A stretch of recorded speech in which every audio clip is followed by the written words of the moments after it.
TOD जो है, tour of duty है, ये बिल्कुल गलत है। क्योंकि जो यंगस्टर हैं, जो नए लड़के हैं, जिनको सेना में जाने का जज्बा है, वो 4 साल बाद क्या करेंगे? सैनिक अगर वो रिटायर्ड होकर आता है और वो गार्ड की नौकरी करता है तो उसका मनोदशा उसकी कहाँ जाएगी? आप ज़रा हमें बताइए, उसका मनोबल कहाँ जाएगा? बहुत सारे अगर एक सैनिक का मनोबल गिरता है तो आपका देश का मनोबल कहाँ जाएगा? देश की स्थिति कहाँ जाएगी? आप इस चीज़ के बारे में सोचिए। बैठे बैठे तो कुछ भी कानून बना दीजिए, आपके आज आपके हाथ में सत्ता है, आप कुछ भी कर लीजिए। लेकिन देश का सैनिक है, उसको हमेशा सिर्फ आगे दुश्मन ही नज़र आता है, बाकी उसको और तीसरा कोई क्या राजनीति हो रहा है। देश की सेना को इन सब चीज़ों से कोई मतलब नहीं होता है। मैं एक सैनिक हूँ, मरते दम तक सैनिक रहूँगा, और एक सैनिक होने के नाते मैं देश के युवाओं से मैं आग्रह करूँगा, अनुरोध करूँगा, आरजू विनती करूँगा कि जो देश की संपत्ति है उसको नुकसान ना पहुँचाएं। सैलरी का जो हिसाब किताब है वो है कि पहले साल आपको 30,000 की पेमेंट रखा गया है, उसमें आपकी कटौती होगी 9,000 रुपये, 21,000 रुपये मिलेंगे। दूसरे साल आपकी वो पेमेंट हो जाएगी 33,000 रुपया, तो उसमें 9,000 समथिंग कुछ कटौती है, आपको 23,000 के समथिंग मिलेगा। तीसरे साल आपकी तनख्वाह होती है 36,000, उसमें आपको समथिंग 10,000 कुछ की कटौती हो रही है। मतलब देखा जाए तो सैनिकों का जो सैलरी है उसी का पैसा मतलब कि लास्ट में। हाँ, यस।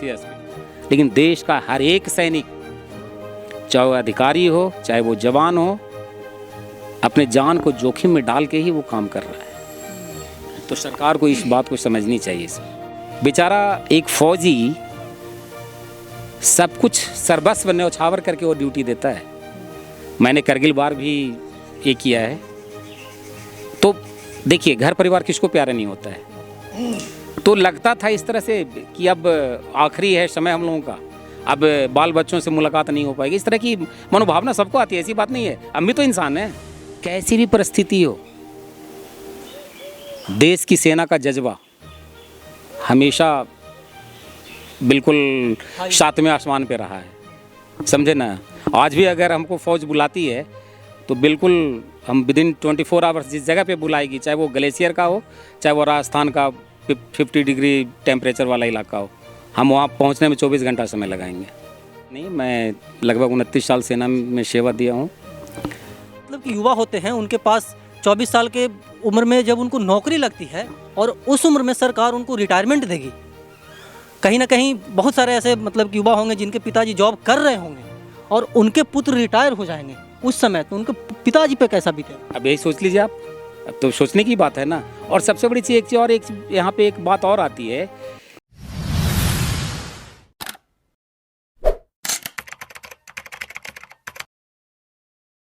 नमस्कार, मैं अमित चौरसिया और आप देख रहे हैं नालंदा दस्तक। अभी मैं मौजूद हूँ इस्लामपुर विधानसभा क्षेत्र के एकंगर बाज़ार में, और हमारे साथ मौजूद हैं सूबेदार मेजर ऑनरेरी कप्तान दिनेश कुमार मंडल, और ये सेना से रिटायर्ड हो चुके हैं। और अभी जो मौजूदा परिवेश है देश का, और क्या बोलते हैं कि सेना को लेकर के, सेना में बहाली को लेकर के देश के विभिन्न कोने में धरना प्रदर्शन हो रहा है, ट्रेन को जलाया जा रहा है। ये सेना में अपना बहुमूल्य समय दिए हैं और इनको बहुत अच्छे से पता है कि सेना में कैसे काम होता है। और टीओडी जो मतलब कि जिसका विरोध कर रहे हैं पूरे छात्र कि टीओडी नहीं लागू होना चाहिए। टीओडी क्या है, क्या बोलते हैं कि नई भर्ती प्रक्रिया जो है वो क्या है, इसको ये किस नज़र से देखते हैं, और जो उग्र प्रदर्शन कर रहे हैं छात्र, उनको ये क्या कहना चाहते हैं। तो सबसे पहले डीके सर, आपको बहुत बहुत स्वागत है हमारे चैनल। धन्यवाद चौरसिया जी इसके लिए आपका। सर, बहुत विस्तार से बताइएगा कि अभी जो नई बहाली प्रक्रिया आई है सेना में, उसको कैसे देखते हैं और ये छात्रों के लिए मतलब कि कितना सही है? देखिए चौरसिया जी, ये जो टीओडी टूर ऑफ ड्यूटी जो अभी सेना में लागू हुआ है, ये हमारा ही नहीं, ये काफ़ी जो बुजुर्ग रिटायर्ड, काफ़ी पहले के रिटायर्ड अधिकारी, जैसे आपके रक्षा विशेषज्ञ रह चुके हैं, जीडी बख्शी साहब हैं, जनरल जीडी बख्शी साहब हैं, पीके सहगल साहब हैं, इन काफ़ी लोगों का मैं वक्तव्य भी सुन रहा हूँ। तो ये देश की सेना के प्रति बहुत ही गलत एक संदेश है। और सेना जो है एक तजुर्बे के ऊपर चलता है, एक्सपीरियंस होना चाहिए। और अब नेताओं की सोच को हम सेना में एक साथ, नेताओं की सोच को हम सेना में शामिल नहीं कर सकते हैं कि सेना का जरिया एक अलग है और नेताओं की सोच अलग है। मैं तो आपसे ये कहना चाहूँगा, आपके माध्यम से मैं ये संदेश जो भारत के प्रधानमंत्री हैं, रक्षा मंत्री हैं, उनके पास तक पहुँचाना चाहूँगा कि वो बड़ी बड़ी बातें करते हैं कि मैं सेना के साथ अपना समय बिताया, दीपावली मनाया, होली मनाया, वो मनाया। तो मैं ये कहना चाहता हूँ कि वो ज़्यादा नहीं, आप 2 घंटे 4 घंटे के लिए क्यों सेना के पास बिता रहे हैं। जिन कठिन परिस्थितियों में सेना ड्यूटी कर रही है, -30 डिग्री टेम्परेचर में, +50 डिग्री सेल्सियस में ड्यूटी कर रही है, न तो बेचारे के पास पीने के लिए पानी है, वो बर्फ़ का इस्तेमाल करता है पीने के लिए, बर्फ़ को पिघला करके पानी पीता है। हमने खुद अपनी जीवन में ज़िंदगियाँ जी हैं, हमारे साथ हमारे ट्रूप्स को हमने इस सिचुएशन से गुजारा है। तो उस हालात में अगर जा कर के 2 दिन गुजार लें, सिर्फ ये, ज़्यादा मैं नहीं कहूँगा, कि जिस तरह से आपकी सेना आपके लिए समर्पित है, पूरे अपनी सर्वस्व न्यौछावर कर दिया है अपने देश के लिए, और उस तरह से आपकी देश की वो सेवा कर रहा है, और उसके साथ इस तरह का क्रियाकलाप। आप ये बताइए हमको कि जो सेना से जो रिटायर्ड आ जाते हैं, मोटा मोटी एवरेज 15 साल 17 साल करके आप सुने होंगे कि 15 साल में रिटायर्ड आ गए। तो आप बताइए अमित चौरसिया जी, अगर वो 20 साल की उम्र में वो सेना में गया होगा, 15 साल वो सर्विस किया, तो 35 साल उसकी एवरेज उम्र रही होगी। 35 साल में वो आदमी रिटायर्ड होकर के वो सैनिक घर आ जाता है, उसके बाद उसको क्या इज्जत मिलती है यहाँ आने के बाद? आप देखे होंगे, कहीं किसी हॉस्पिटल में वो बेचारा गार्ड लगा हुआ है, कहीं एटीएम पे वो गार्ड लगा हुआ है, क्योंकि उनको परिवार पालने हैं। तो इस सिचुएशन में ये जो टीओडी जो है, टूर ऑफ ड्यूटी है, ये बिल्कुल गलत है। क्योंकि जो यंगस्टर हैं, जो नए लड़के हैं, जिनको सेना में जाने का जज्बा है, वो 4 साल बाद क्या करेंगे? उन्हें तो बताया जा रहा है कि ये पैकेज दे देंगे, उनको ये कर देंगे, वो कर देंगे, तो वो तो उन्हीं का पैसा उनको दिया जा रहा है। और 4 साल के बाद आने के बाद आप बताइए, आपको अगर 12 लाख रुपया दे दिया जाए, किसी आप संस्था में आपने काम किया और 4 साल के बाद 12 लाख दे दिया, बोला जाओ बेटा तुम अब जाओ, तुम अपना घर बार संभालो, अब 12 लाख रुपये में क्या कीजिएगा बताइए? तो ये सब सारी बातें हैं, इसलिए युवाओं में आक्रोश है।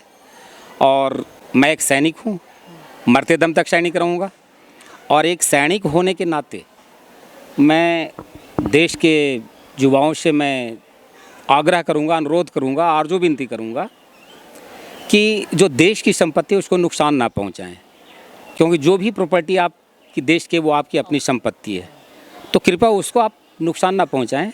आप शांतिपूर्वक तरीके से आप जो भी धरना प्रदर्शन विरोध जिस तरह से करना है, जो आपकी मांग है, उसको आप सही तरीके से, उसको आप शांतिपूर्वक तरीके से अपनी बातों को सरकार के सामने रखिए। तोड़ फोड़ या इतनी घटनाएं सुना, ट्रेन जला देना, ये जलाना, तो हम अपनी संपत्ति को ही बर्बाद कर रहे हैं, हम अपने घर में ही आग लगा रहे हैं। देश अपना है, देश तो दूसरे का नहीं है, देश तो अपना ही है। तो ये है। सर एक बात और बताइए सर, कि जैसे कि आप टीओडी का जिक्र कर रहे हैं, हमको पता है, आपको पता है कि टीओडी होता क्या है, लेकिन हमारे दर्शक हैं, बहुत सारे लोग हैं जो मेरे श्रोता हैं, उनको पता नहीं कि टीओडी आखिरकार होता क्या है। हमारे दर्शकों को बताइए कि टीओडी होता क्या है। देखिए, अभी पहले क्या था कि सेना में एक सिस्टम था कि आदमी 15 साल 17 साल उससे आगे नौकरी करता था, लेकिन अभी ऐसा है कि कई देशों में जो है 4 साल 5 साल की सर्विस होती है सेना में। जैसे आपके बगल में चाइना ही लीजिए, वहाँ कंपलसरी होता है कि 5 साल आपको सेना में नौकरी करनी होगी, तभी आपको कहीं बाहर जॉब मिलेगा। इस तरह का रूल्स है, कई देशों में इस तरह का है कि 4 साल 5 साल नौकरी करते हैं। अभी मैं देख रहा था कुछ कई देशों में 12 महीने 18 महीने, इस तरह से कई देशों में अपना अपना रूल्स बनाए हुए है। लेकिन जो भारत का जो मानचित्र है, आपके देश की जो भौगोलिक वातावरण, माहौल जो है, भौगोलिक दशा जिसको कहिए, तो आपको कहीं ऊंची ऊंची पहाड़ें हैं, कहीं आपका हमेशा ग्लेशियर ही है, कहीं रेगिस्तान ही है, कहीं जंगल ही है। समझ रहे हैं ना मेरी बात को? तो क्या है कि इसमें एक जो सोल्जर जो बनेगा उसको एक पका हुआ मजा हुआ सिपाही होना चाहिए, ठीक है? तो अब बताइए 4 साल में उसके पास कितना एक्सपीरियंस हो जाएगा? वो 4 साल में उसको 6 महीने की ट्रेनिंग करनी है, 6 महीना और 4 साल में ट्रेनिंग करेगा, उसको साल में 1 महीने की छुट्टी भी मिलेगी। इस टीओडी में यही है। और उसके बाद जो सैलरी का जो हिसाब किताब है वो है कि पहले साल आपको 30,000 की पेमेंट रखा गया है, उसमें आपकी कटौती होगी 9,000 रुपये, 21,000 रुपये मिलेंगे। दूसरे साल आपकी वो पेमेंट हो जाएगी 33,000 रुपया, तो उसमें 9,000 समथिंग कुछ कटौती है, आपको 23,000 के समथिंग मिलेगा। तीसरे साल आपकी तनख्वाह होती है 36,000, उसमें आपको समथिंग 10,000 कुछ की कटौती हो रही है। मतलब देखा जाए तो सैनिकों का जो सैलरी है उसी का पैसा मतलब कि लास्ट में हाँ, यस यस, बिल्कुल ही उसी के पैसे को काट के और उसको दिया जा रहा है। बाद में कह रहा है कि हम जितना कटौती हो रहा है उतना हम अपने तरफ से पैकेज दे रहे हैं। तो आप अपने तरफ से पैकेज दे रहे हैं, ठीक है, अच्छी बात है, लेकिन आपको तो मैं पहले ही बता चुका कि आप ही बताइए कि अगर 12 लाख रुपया 4 साल आप किसी संस्था पे आप नौकरी किए और उसके बाद आपको एक तरह से बेघर ही कर दिया गया कि आप जाइए, आपको मैं 12 लाख का पैकेज दे दिया, आप अपना घर बार संभालो आप। अच्छा, पहले भी तो देखिए, पहले भी तो जो कह रहे हैं कि हम 23 साल कर दिए, पहले भी तो सेना में भर्ती का वही था, 17.5 से 23 साल तक ही जाते हैं। जो टेक्निकल क्लर्क्स वगैरह के लिए जाते हैं वो 23 साल तक ही जाते हैं। टेक्निकल में 23 साल तक ही उम्र रही है, 23 साल तक ही लड़के जाते हैं, यंगस्टर जाते हैं। अच्छा एक बात और बताइएगा सर, जैसे कि जो छात्र हैं, जो सेना के छात्र हैं, जो आर्मी के छात्र हैं, वो प्रदर्शन कर रहे हैं, ठीक है? प्रदर्शन उनका करने का सिर्फ एक ही मोटिव है कि जो हम लोग का जो वर्क जो मतलब कि लिमिट है वो 4 साल कर दिया गया है। पहले कितना होता था? देखिए, पहले था कि अगर उसमें सेना में होता है कि सर्विस के ऊपर जो आपका अपॉइंटमेंट जैसे जैसे आप होता जाता है उस तरह से आपकी सर्विस मैच्योरिटी बढ़ती जाती है। एक सिपाही 17 साल तक की नौकरी करता है। सिपाही के बाद जैसे जैसे उसका रैंक का स्ट्रक्चर ऊपर जाता है, सिपाही के बाद वो नायक बनता है तो 22 साल उसकी सर्विस हो जाती है। हवलदार बनता है तो 24 साल हो जाती है। उसके बाद फिर वो आ जाता है जो जूनियर कमीशन्ड ऑफिसर्स में आता है, जो नायब सूबेदार होते हैं, उनकी सर्विस 26 साल की होती है। और उसके बाद जूनियर कमीशन्ड ऑफिसर्स में ही सूबेदार होते हैं, उनकी नौकरी 28 साल की होती है। उसके बाद सूबेदार मेजर बनते हैं, उनकी नौकरी 32 साल तक की होती है। मतलब कि इस तरह से जो सर्विस का जो क्राइटेरिया है, एज का जो लिमिटेशन है वो रैंक के हिसाब से बढ़ता जाता है। अच्छा, आप भी लगभग 15-20 वर्ष अपना सेवा दिए हैं सेना में, आपका क्या एक्सपीरियंस रहा है? और मतलब कि जो अभी अपकमिंग कैंडिडेट्स हैं उनको किस प्रकार से काम कहने की बात कही जा रही है? देखिए, मैं 15-20 वर्ष नहीं, मैं लगभग 29 साल सेना में सेवा दिया हूँ। और मैं युवकों को यही कहूँगा कि धैर्य रखें, सरकार मानेगी बात को, ऐसी बात नहीं है। क्योंकि देखिए, भारतीय जो सेना है विश्व में नंबर 1 की सेना है। चाहे वो किन्हीं कैसी भी परिस्थिति हो, देश की सेना का जज्बा हमेशा बिल्कुल 7वें आसमान पे रहा है, समझे ना? आज भी अगर हमको फौज बुलाती है तो बिल्कुल हम विदिन 24 आवर्स जिस जगह पे बुलाएगी, चाहे वो ग्लेशियर का हो, चाहे वो राजस्थान का 50 डिग्री टेम्परेचर वाला इलाका हो, हम वहाँ पहुँचने में 24 घंटा समय लगाएंगे। आज भी मेरा जोश, जज्बा, जुनून देश के लिए वही है। तो मैं देश के युवाओं से ही कहूँगा, जो बच्चे सेना में जाने की तैयारी कर रहे हैं वो धैर्य रखें। सरकार मानेगी, देर से मानेगी, ऐसी बात नहीं है, उनको समझ में आएगा। क्योंकि हमारा जो देश का जो भौगोलिक बनावट ही ये इस तरह का है कि 4 साल में वो एक परिपक्व सिपाही नहीं बन सकता है। वो एक सिपाही बनने के लिए सेना में कम से कम 5, 7, 8 साल लग जाते हैं, तब वो हर क्षेत्रों से वो अवगत हो पाता है। कहीं उसको अल्टीट्यूड एरिया की लड़ाई लड़नी होती है, कहीं उनको जंगल वारफेयर की लड़ाई लड़नी है, कहीं रेगिस्तान की लड़ाई लड़नी है। अब बताइए 4 साल में एक सैनिक कहाँ कहाँ वो अपना सर्विस कर पाएगा? तो बहुत चुनौतियाँ हैं अपने देश की सेना के सामने। अच्छा, बहुत ही सजगता से दिन रात आंखें फाड़ करके वो बॉर्डर के ऊपर अपनी ड्यूटी करता है बेचारा, वो एक सैनिक। वो हैं तभी यहाँ के हम हैं, नेता हैं, अभिनेता हैं, जो भी हैं सब हैं। अमित जी, मैं बता रहा हूँ कि सबसे बड़ा सर सब कुछ वो सर बस न्यौछावर कर चुका होता है एक सैनिक देश के लिए। आप बताइए, हमको बताइए, मैं खुद उस परिवेश से बाहर आया हूँ अभी। -30 डिग्री टेम्परेचर में, ओपन में, 25 फीट 15 फीट बर्फ़ है। वहाँ पे आप पूरी रात जाग करके आँख फाड़ करके नाइट विजन वगैरह से रात को एकदम देख रहे हैं। शरीर अकड़ा देने वाली भी ठंड में आप जमे हुए हैं, देश के लिए जमे हुए हैं। तो एक जज्बा होता है कि मैं एक फ़ौजी हूँ। तो इससे क्या है कि थोड़ा सा जो आने वाले जो नवयुवक हैं ना, उनके मोराल में थोड़ा सा कमी आएगी, वो डिमोशन में जाएंगे। जो सरकार की जो नीति आई है, ये उनके मोराल को कम करेगी। क्योंकि देखिए, सबसे पहली बात देखिए, सेना की बात ठीक है, देश सेवा के लिए है, लेकिन आप हमको ये बताइए, जो आत्मा के ऊपर हाथ रख के बताइएगा कि अगर बगैर पैसे की, हम तो बड़ी लोगों की बातें सुन रहा हूँ कि जो सेना की ये है ड्यूटी, वो देश के लिए होता है, देश सेवा के लिए होता है, बिल्कुल सही बात है। लेकिन आप बताइए कि अगर उसको किसी प्रकार की सैलरी ना दिया जाए, कोई कुछ फैसिलिटी नहीं दिया जाए, तो कितने देश के नागरिक हैं जो देश की रक्षा करने के लिए जाएगा? ज़रा हमें बताइए, तो ज़रा आप भी बताइए। पैसा जरूरी है, क्योंकि उसको अपना घर परिवार, माँ बाप, बीवी बच्चे, सबको पालन पोषण करना है। देश सेवा अलग बात है और अपना सेवा अलग बात। बिल्कुल बिल्कुल सही चीज़ आप समझ रहे हैं। क्योंकि देश सेवा का एक अलग जुनून होता है और हर भारतीय में होता है, हर देश के नागरिकों में होता है। अपने देश के नागरिक में एक कूट कूट के भरा हुआ है कि देश के प्रति एकदम एक लहर सी उत्पन्न हो जाती है अपने देश के नागरिकों में। जब शहीद होते हैं और तिरंगा मिलता है तो उसका अलग ही जुनून होता है गाँव। देखते ही हैं, अब जो जिन सैनिकों की शहादत होती है, आप अपने गांव इलाके में देखते ही होंगे, कितना जन सैलाब उनके पीछे, एक आस्था है ना सेना के प्रति। आप ये बताइए चौरसिया जी हमें कि जो सैनिक 4 साल के बाद आएगा, उसको कहीं नहीं मिलेगा जॉब, तो क्या जाएगा, कहाँ जाएगा वो? और आप जैसे बड़े बड़े नेताओं को आप सुन ही रहे हैं, कहते हैं बीजेपी अपने ऑफिस में रखूंगा, कोई कह रहा है कि गार्ड की ज़रूरत होगी तो ऑफिस में रखूंगा, कोई कह रहे हैं कुछ कर रहे हैं, कोई कुछ कर रहे हैं। कितने मतलब अनर्गल बयान दिए जा रहे हैं। हम तो देखिए, हम किसी पार्टी के आदमी नहीं हैं, हमें पार्टी वार्टी से कोई लेना, हम एक सैनिक हैं, फौजी हैं, फौजी थे, फौजी हैं और फौजी रहेंगे, तो हम फौज की भाषा बोलेंगे।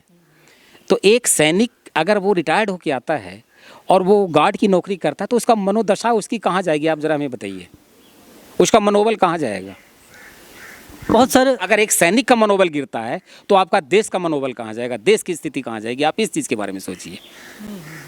एक सैनिक का सब कुछ न्यौछावर करके चला जाता है देश सेवा में, आप उसके पेंशन को ख़त्म कर रहे हैं। आपका विधायक, आपका एक बार सांसद बन जाता है तो उसको आप आजीवन पेंशन दे रहे हैं। ये कहाँ की पॉलिसी है? आप में दम है, आप देश को आगे ले जाना चाहते हैं, आप कहते हैं कि पैसे, पेंशन में इतना पैसा ये हो रहा है, आप विधायक और सांसदों का पेंशन खत्म कीजिए। वो तो समाज सेवा है, नॉट देश सेवा। मंत्री विधायक की सेवा को मैं देश सेवा नहीं कहूँगा। वो बॉर्डर पे जाके दुश्मनों से नहीं लड़ रहे हैं। आप उनके पेंशन को पहले ख़त्म कीजिए। आपके पास पैसे ही पैसे हैं। एक विधायक, सांसद और मंत्री जो बन गए, वो 2-2, 3-3 पेंशन ले रहा है। और एक जवान, आप अर्धसैनिक बल का ही देखिए। अमित जी, हमें बीएसएफ के साथ भी काम करने का मौका मिला है, बॉर्डर के ऊपर कुछ हमारे साथ अटैच्ड होते थे, तो काफ़ी उनके अंदर से आक्रोश है इस चीज़ का। उनका भी पेंशन खत्म कर दिया गया अंदर अर्धसैनिक बलों का, आपको पता ही है। तो इस चीज़ का आक्रोश है। वो हम लोग को बोलते थे कि सर आप लोगों को तो पेंशन है, हम लोगों को तो पेंशन हमको खत्म कर दिया है। तो एक उसकी मनोदशा जो है, उसकी जो मनोवृत्ति है, वो थोड़ा सा नीचे की तरफ आता है। और देखा जाए तो देश सेवा के लिए एक धब्बा है, मतलब बिल्कुल बिल्कुल, हम तो यही कहेंगे।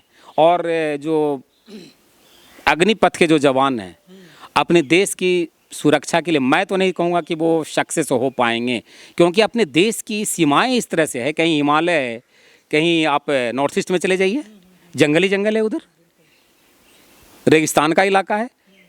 अच्छा, उससे सबसे बड़ी बात, आपका दोस्त बगल में कितना बढ़िया है, चाइना, पाकिस्तान।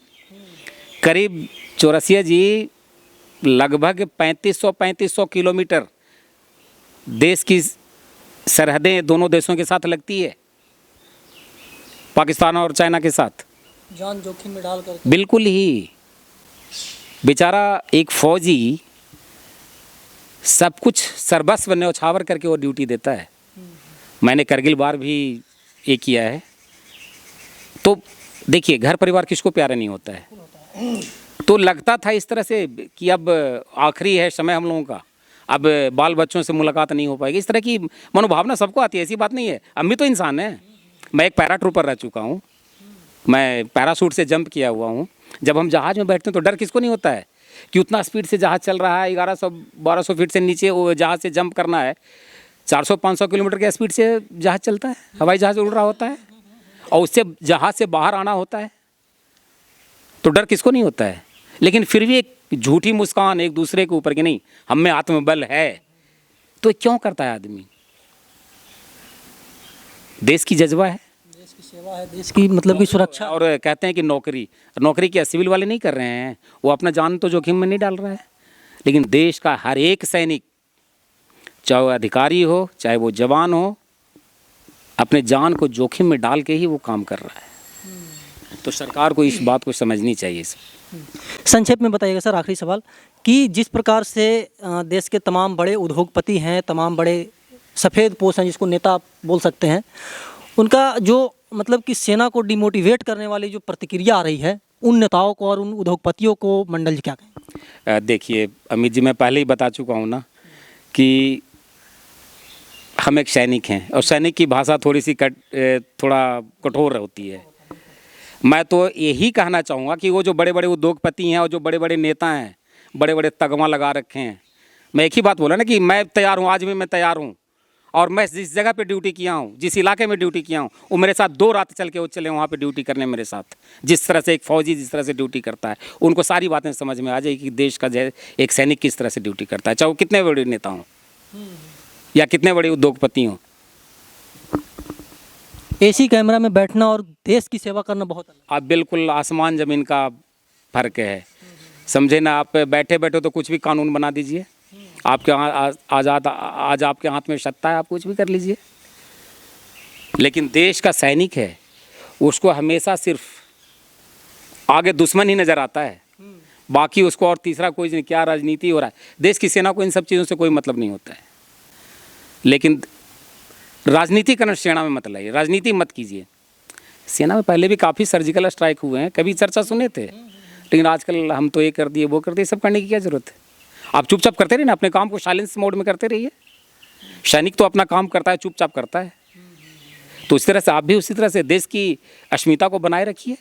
मतलब कि देखा जाए मंडल जी, तो ये जो अग्निपथ योजना है और टीओडी जो प्रक्रिया है, ये देश के सैनिकों के लिए एक काला कानून है। बिल्कुल, हम तो यही कहेंगे कि ज़बरदस्ती थोपा जाने वाला कानून है।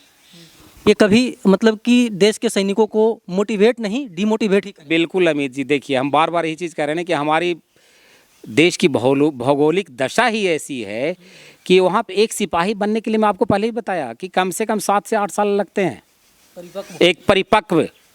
आप देखिए, अभी लड़ाई चल रहा है चाइना और रशिया और यूक्रेन में। आज शायद कौन सा दिन चल रहा है, 122वां-23वां दिन लड़ाई का चल रहा होगा। बताइए क्या है वो। एक छोटा सा कंट्री यूक्रेन है, और एक बोलते हैं कि हम अपनी सेना को बहुत ये साजो सज्जा से एकदम लैश करेंगे। तो क्यों नहीं रशिया कब्जा कर पाया आज तक यूक्रेन के ऊपर, बताइए। वहाँ भी यही टूर ऑफ ड्यूटी की तरह ही सैनिक काम करते हैं वहाँ पे। अच्छा, हाँ बिल्कुल, कर लेना चाहिए ना। आपने सुना होगा ना कि भारतीय सेना का इतिहास 1971 की लड़ाई में 93,000 सैनिकों को भारतीय सेना ने सरेंडर करवाया था पाकिस्तानी सेना को। अच्छा, तो जज्बा है तब ना वो कराया। क्या वहाँ पे ड्रोन का भी उनको ये कर रहा था उस टाइम पे? 71 की लड़ाई में तो इतने ये नहीं थे। जब तक देश का सैनिक मजबूत नहीं होगा, आपका देश मजबूत नहीं होगा। देखिए हमारे साथ मंडल जी थे जो कि हमारे हर एक सवाल का प्रमुखता से जवाब दिए। इनका कहना है कि जो भी अभी नई प्रक्रिया आई है वो देश के सैनिकों के लिए डिमोटिवेशन का काम करेगा। उससे कभी भी देश के सैनिक मोटिवेट नहीं हो सकते हैं। और जहाँ तक हमें इस कानून की जानकारी है कि 4 साल तक ड्यूटी मतलब कि करवाने के बाद उनको 12 लाख रुपए लॉलीपॉप के हिसाब से दिया बिल्कुल सही जाए। कहा। एक लॉलीपॉप है, मतलब कि 12 लाख में क्या होता है? कुछ नहीं होता है। आपका एक घर भी तो नहीं बनेगा आज के डेट में बढ़िया रहने के लिए 12 लाख में।